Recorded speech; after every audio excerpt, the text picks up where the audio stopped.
Unaonekana una mawazo sana. Nini shida?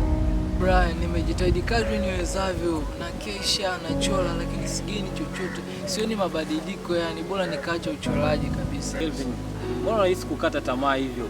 Hebu kazi yako. Yani hamna chochote, yani sijui kabisa. Mbona kazi yako si mbaya?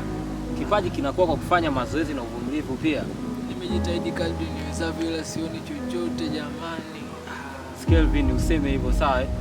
Unasikia? Wewe kikubwa zingatia tu mazoezi na imani, siku moja utakuja kuwa mtu mkubwa sana na watu watatazama kazi zako kwa wingi sana, sawa? Unasikia? Sawa. Amini, niamini, sawa?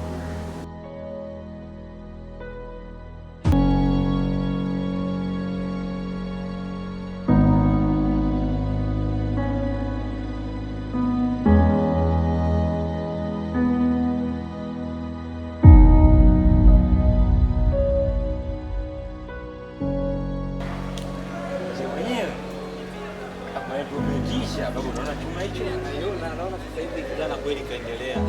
Walai. Alikuwa anaweza kukata tamaa, nilimtia moyo na sasa naona kweli hiki ndio nilikuwa natamani. Hongera sana bwana Kelvin. Nashukuru sana ni brother. Hongera sana. Utafika mbali zaidi hapa brother. Mpaka hapa nimejifunza kitu yani.